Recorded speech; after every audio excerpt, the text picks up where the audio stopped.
यहाँ इस press conference में हमारे साथ Congress party, CPI, CPM, Bhakpa Male, Congress party और आरजेडी के सभी यहाँ नेता और प्रिंट इलेक्ट्रॉनिक मीडिया के हमारे जितने साथी हैं, सभी लोगों का स्वागत है। सबसे पहले मैं बड़ा विनम्रता से हाथ जोड़ करके नतमस्तक हो करके बिहार की जनता को धन्यवाद देना चाहूँगा। और आप सब लोग जानते हैं कि चुनाव का फैसला आया है, जनता ने अपना फैसला सुनाया है और चुनाव आयोग ने अपना नतीजा सुनाया है। जनता का फैसला महागठबंधन के पक्ष में है, चुनाव आयोग का नतीजा एनडीए के पक्ष में। आप सब लोग ये समझ सकते हैं कि जनता का जो जनादेश है और जो नतीजा इलेक्शन कमीशन का है, नतीजे और फैसले का बड़ा अंतर है। फैसला हमारे पक्ष में और नतीजा उनके पक्ष में। ये कोई बिहार में पहली ऐसी कोई घटना नहीं है। 2015 में महागठबंधन जब बना था तो वोट जो है, जनादेश जो है, वो महागठबंधन के पक्ष में था, लेकिन चोर दरवाजे से बीजेपी सरकार में आई, जो कि बीजेपी के जनता का जो आदेश था कि बीजेपी को विपक्ष में रहना। लेकिन बिहार के मुख्यमंत्री लालच में, लोभ में या डर के कारण, या आप कह सकते हैं बीजेपी ने हाईजैक कर लिया। बीजेपी की सरकार रही, कहा जाता है डबल इंजन की सरकार, लेकिन पूरे चुनाव में हम लोगों ने जो सही मुद्दा था, जो जनता का मुद्दा था, चाहे सरकारी नौकरी रोजगार के सवाल पे, गरीबी, भूखमरी, पलायन, मजदूर, किसान, शिक्षा, चिकित्सा, या आप कह सकते हैं नियोजित शिक्षकों की जो समान काम समान वेतन या स्वयं सहायता समूह के मानदेय की बात रही हो, नौकरी की बात रही हो, उसको लेकर के हम लोग बड़े सकारात्मक रूप से हम लोगों ने मुद्दा बनाया। और मुझे खुशी है कि जनता ने हम लोगों का साथ दिया और उस मुद्दे पे चर्चा हुई। और मैं अभी भी कहना चाहता हूं कि देश का, बिहार का ही नहीं बल्कि देश का युवा, मजदूर, किसान, स्वयं सहायता समूह, जीविका दीदी हो, आंगनबाड़ी हो, आशा वर्कर हो, विकास मित्र हो, नियोजित शिक्षक हो, जो हमारे श्रमवीर रहे हो, आज सब लोगों में आक्रोश है। आक्रोश इस बात का, धन बल छल, धन बल छल। एक तरफ देश के प्रधानमंत्री, बहुत ही शक्तिशाली प्रधानमंत्री, और एक बिहार के मुख्यमंत्री, तमाम पूंजीपति एक तरफ रहे, जोड़ भाग गुना सब कुछ करने के बावजूद भी इस 31 साल के नौजवान को रोकने में नाकाम रहे। तब जाकर के जो बीजेपी का जो प्रकोष्ठ है, आप प्रकोष्ठ भली भांति समझ सकते हैं कि बीजेपी का प्रकोष्ठ कौन है। बीजेपी के प्रकोष्ठ ने जोड़ भाग गुना सब कुछ किया, फिर भी राष्ट्रीय जनता दल को सिंगल लार्जेस्ट पार्टी होने से रोक नहीं पाई। और महागठबंधन के सभी साथियों एकजुट होकर के हम लोगों ने मुद्दे की चुनाव पर हम लोग चुनाव लड़ने का काम किया। और आप जानते हैं कि ये मुद्दा, कुछ लोगों ने असमर्थता जताई कि नौकरी नहीं दी जा सकती, जो कि डबल इंजन का चेहरा है। जो लोग बड़े बड़े दावे करते थे कि चेहरे का कमाल है कि राष्ट्रीय जनता दल को हमने कहां से कहां पहुंचा दिया। आज देखिए उनका चेहरा तीसरी नंबर पे चले गए, तीसरी नंबर पर। नीतीश कुमार जी, साफ तौर पे ये समझ लें, भाजपा के लोग साफ तौर पे ये समझ लें, ये जो जनादेश है ये बदलाव का जनादेश है। अगर थोड़ी सी भी अंतरात्मा नैतिकता नीतीश कुमार जी में बची होगी तो ये जो कुर्सी पर बैठने का जो शौक है, जोर तोड़ भाग गुना करके जो बैठने का शौक है, कहीं ना कहीं से उनको जनता के इस फैसले का सम्मान करते हुए कुर्सी से हट जाना चाहिए। और कुछ लोग भले ही कुर्सी पर बैठे, लेकिन महागठबंधन और हम लोग जनता के दिलों में बैठे हुए हैं। जनता, बिहार की जनता हम लोगों के साथ है। और बड़ा आश्चर्य की बात है, अभी तो हम लोग धन्यवाद यात्रा भी निकालेंगे, क्योंकि हमारा स्पष्ट मानना है कि हम जीते हैं, हम हारे नहीं हैं, हम जीते हैं। पहली बार देश के किसी विपक्ष ने एक एजेंडा सेट किया और ये जो नतीजा आया है ये हमारे पक्ष में फैसला है और नतीजा जो उनके पक्ष में। लेकिन क्या ये सवाल खड़ा होता है कि देश के खासतौर पे बेरोजगारी, जहां बिहार में 46.6% है, जहां मुख्यमंत्री असमर्थता जताते हैं कि नौकरी नहीं दे सकते, तो क्या बिहार का जनता रोजगार नहीं चाहता? बिहार का जनता सरकारी नौकरी नहीं चाहता? ये सवाल खड़ा करता है। और हम लोग तो धन्यवाद यात्रा में भी जल्दी ही जाएंगे, लेकिन सरकार में अगर जो लोग छल कपट धन बल के कारण जो लोग बैठ रहे हैं, उनसे हम कहना चाहते हैं कि 4 दिन की ही चांदनी है, लेकिन अगर 19 लाख रोजगार, समान काम वेतन नियोजित शिक्षकों को, स्वयं सहायता समूह को अगर मानदेय, शिक्षा चिकित्सा अगर नहीं सुधरी जनवरी तक के महीने पर, तो हम महागठबंधन के लोग बड़ा आंदोलन करने का काम करेंगे। दूसरा पहलू, कुछ लोग बड़ा कहेंगे कि हार गए तो लोग रो रहे। नहीं, हम लोग रोने वाले लोग नहीं हैं, हम लोग संघर्ष करने वाले लोग, जनता के बीच रहने वाले लोग, सबको साथ लेकर के चलते हैं। जहां भी रहेंगे जनता की आवाज को बुलंदी से उठाते रहेंगे। लेकिन आप सब लोग देखिएगा कि आखिर कहां जोर तोड़ भाग गुना हुई। तो कुछ सवाल है, हम आपको counting of postal ballot papers की प्रक्रिया बता दें। काउंटिंग पोस्टल बैलेट में एक दिन पहले ही राष्ट्रीय जनता दल के पेज से एक वीडियो जो है एक जारी किया गया था, ठीक चुनाव से पहले। उस वीडियो में साफ तौर पे दिखाया था कि रात के अंधेरे में आरा में रात के अंधेरे में एक गाड़ी निकली, उस गाड़ी में पोस्टल बैलेट के बक्से निकले। चुनाव आयोग बताए कि रात में कोई भी ट्रांसपोर्टेशन, चुनाव के वोट बक्से कोई इधर से उधर ले जाया जा सकता, नहीं ले जाया।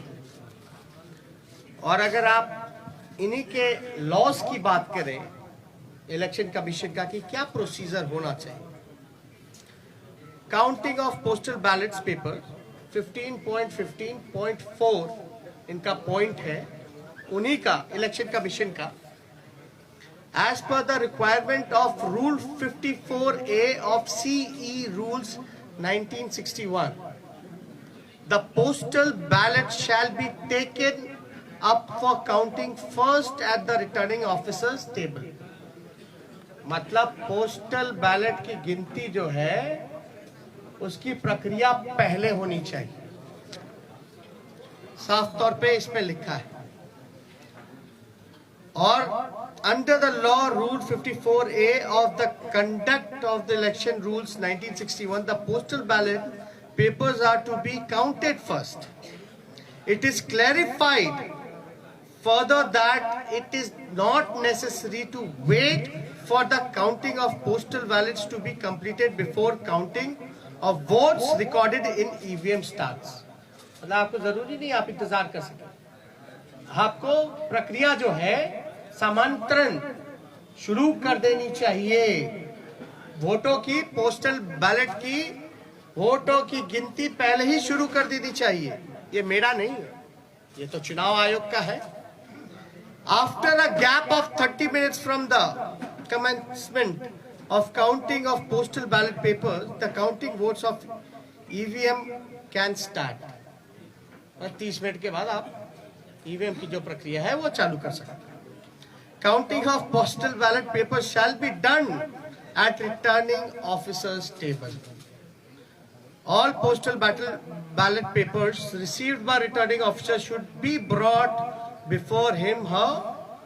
Only such postal ballot papers are received before the hour fixed for commencement of the counting shall be counted. तो इसमें साफ तौर पे ये जिक्र किया गया है कि प्रक्रिया जो है पोस्टल बैलेट की पहले होनी चाहिए। और जरूरी नहीं है कि आप जो है पहले ईवीएम के ही करिए, आप पोस्टल बैलेट पहले काउंट कीजिए, उसके 30 मिनट बाद आप ईवीएम की गिनती चालू कर सकते हैं। एक और है 15 पॉइंट, पेज नंबर 260 में जाके देखिएगा। In case the victory margin is less than total numbers of postal ballot received, then there should be a mandatory re-verification of all postal ballots in the presence of observer and the RO. All the postal ballots rejected as invalid as well. Postal votes counted in favor of each and every candidate shall once again be verified and tallied. The observer and the RO shall record the finding of re-verification and satisfy themselves before finalizing the result. The entire proceeding should be videographed without compromising the secrecy of ballot, and the video cassettes CD should be sealed in a separate envelope for future reference. इसमें साफ तौर पे है कि आप चाहे postal जो invalid हो या वैलिड हो, आपको ऑब्जर्वर और इन सब के सामने जो है वीडियोग्राफी करा करके इसका सीडी भी जितना वीडियोग्राफ्ट है, कैसेट्स है, इन सब को सील करके रखा जाए। और ये सील का जो ड्यूरेशन होता है ये बड़ा इंटरेस्टिंग है। चुनाव नतीजे के 40 दिन तक इलेक्शन कमीशन को ये अनुमति है कि वो पोस्टल बैलेट्स को जो है सील रख सकते हैं। आप शिकायत जो होगा आपको सेटिस्फाई करना है। You have to satisfy all the candidates whether if they have doubts, because ये इलेक्शन कमीशन की ड्यूटी है। अब एक और इंटरेस्टिंग डेटा आप लोगों को हम बताना चाहेंगे। एनडीए को जो कुल वोट मिला 1,57,728। मैं दोहरा दूं, एनडीए का जो कुल वोट है 1,57,728, जिसका प्रतिशत निकल के आता है ऑल ओवर चुनाव का 37.3। महागठबंधन को वोट जो मिले 1,56,88,458, 1,56,88,458 जो कुल प्रतिशत महागठबंधन का निकल के आता है वो 37.2। हमें मिले 37.2 और एनडीए को मिले 37.3, यानी 1 पॉइंट का अंतर है। 0.1 का अंतर है, जो कि अगर वोट में अगर कन्वर्ट करें तो ये 12,270 वोट का अंतर, यानी एनडीए और महागठबंधन का कुल वोटों का अंतर 12,270 का है। अब 12,000 में वो उनको 15 सीट लीडिंग पे है, आगे है। ये आश्चर्य की बात है कि 12,000 में वो 15 सीटें जीत गए।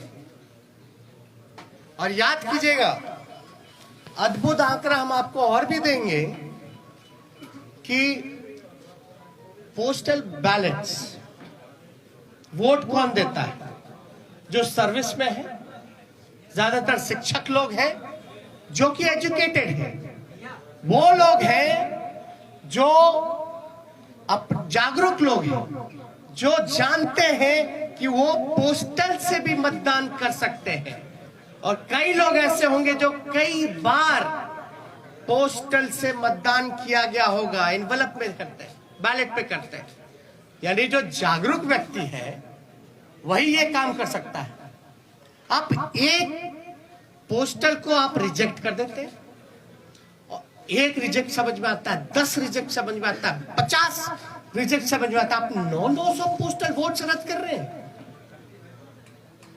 700 पोस्टल वोट रद्द कर रहे हैं, 500 पोस्टल वोट रद्द कर रहे हैं। और रद्द हो रही है तो ये चुनाव के उम्मीदवार का जिम्मेवारी तो नहीं है। रद्द किस वजह से किया गया और इतनी बड़ी संख्या में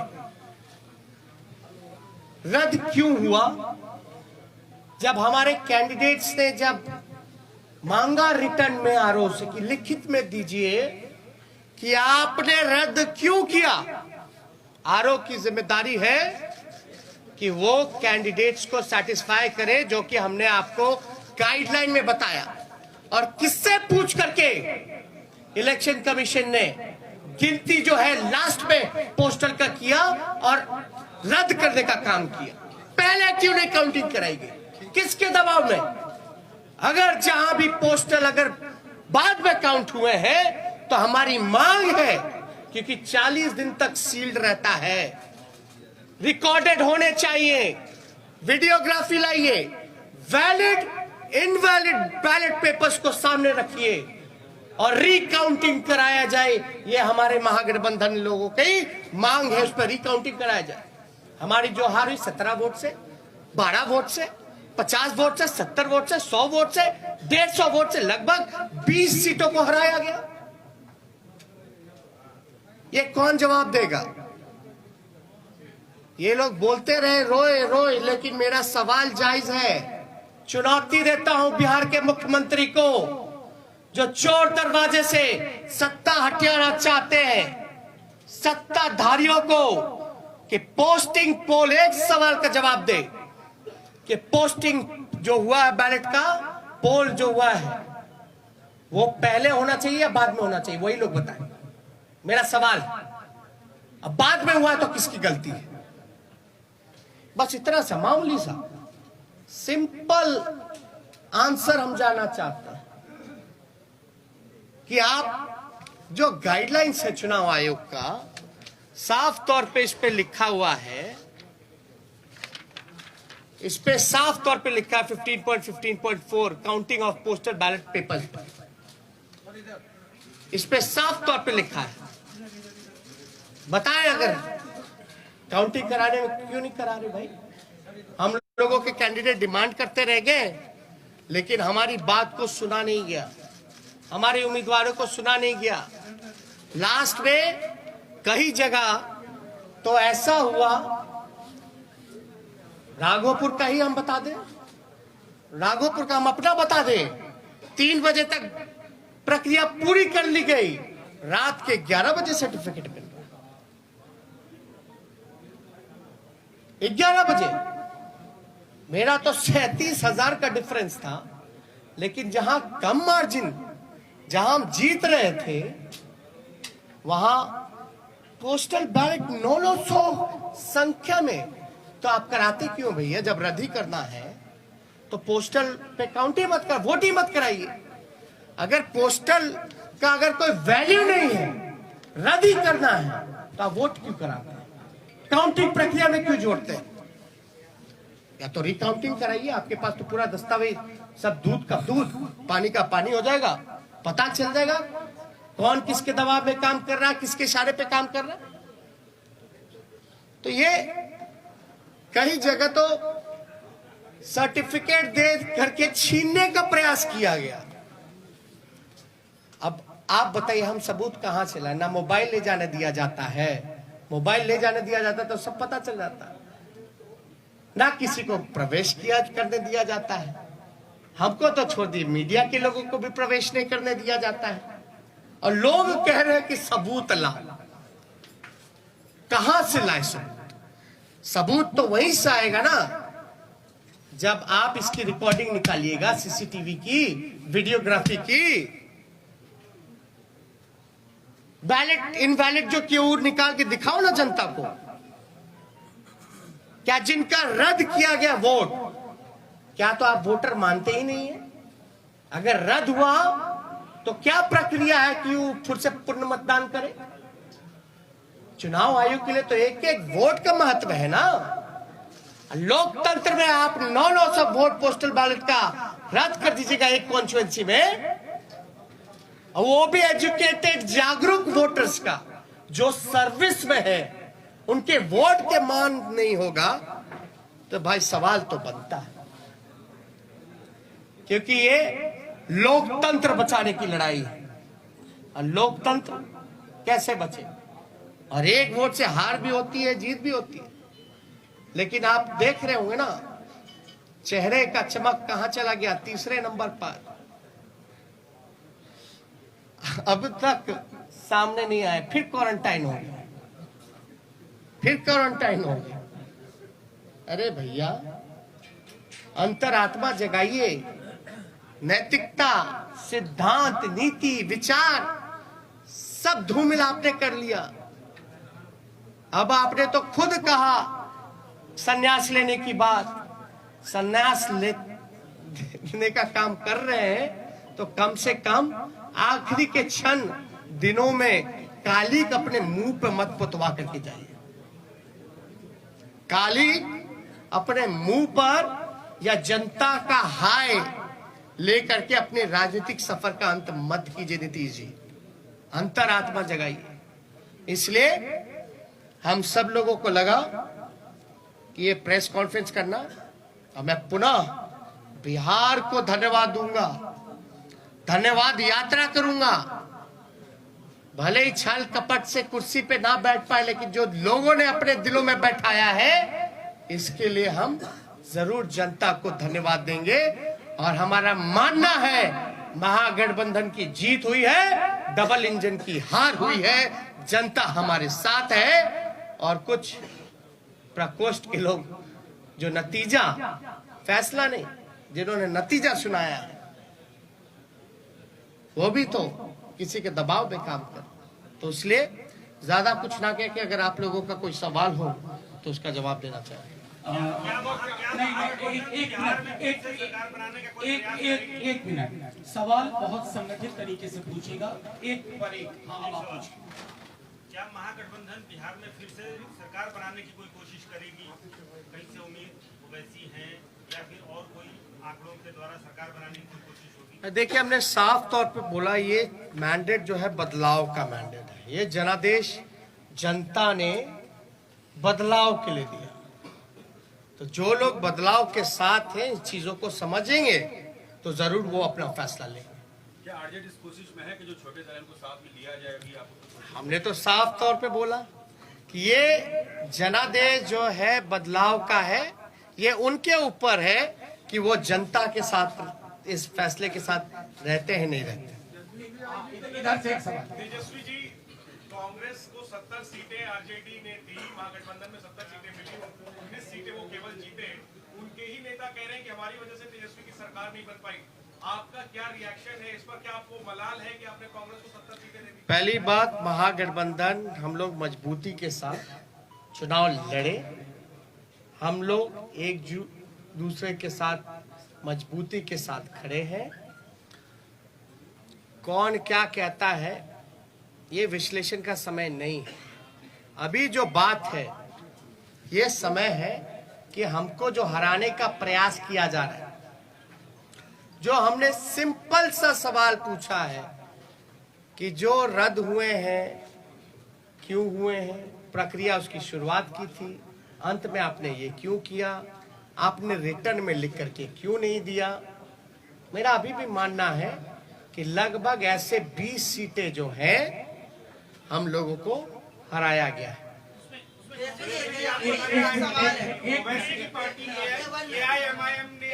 मिनट सुनिए एक मिनट, इनका वह सवाल है, एक साथ पूछे ना।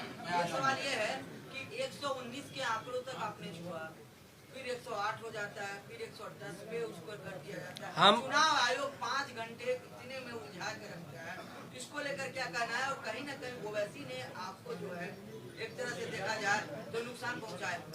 नहीं, देखिए, किसी के पास एक तो अपने ही गाइडलाइंस का, जब हमने आरा का एक एग्जांपल दिया कि रात में आप बक्सा लेके जा रहे हो आ रहे हो, वो क्या उचित है? क्या वो गाइडलाइंस को वो चीजें फॉलो करती है? वो तो एविडेंस हुआ ना, वो तो एविडेंस है। वीडियो में आपका आईडी कार्ड भी दिख जाएगा, बैलेट पे बक्से जो रखे हुए हैं स्टील के, उसमें नंबर भी दिया जाएगा, गाड़ी का नंबर भी मिल जाएगा।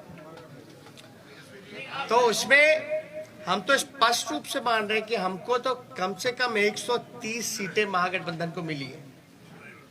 130 सीटें मिनिमम महागठबंधन को मिली है।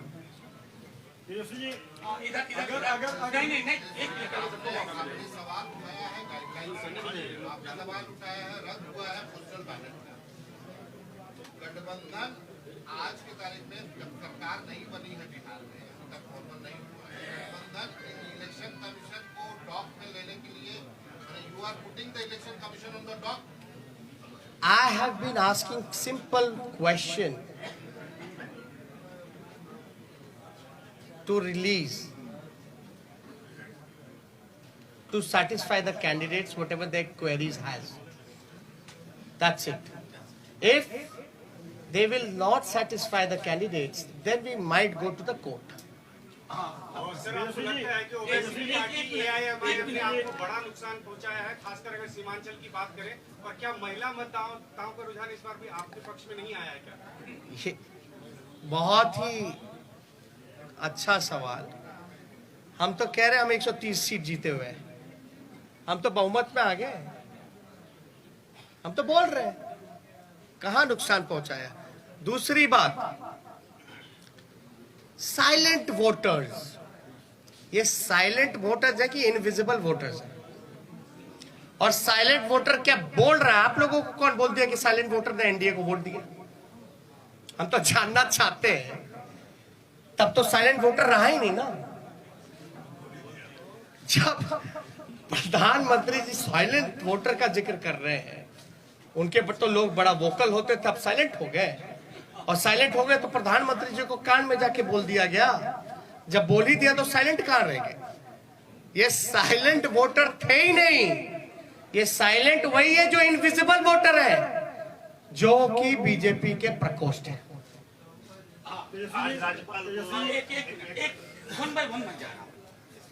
तेजस्वी जी, नीतीश कुमार कहते हैं कि महिलाएं आज भी उनके साथ हैं, महिलाओं का साथ रहा इसलिए उन्होंने सत्ता वापसी फिर से करना है।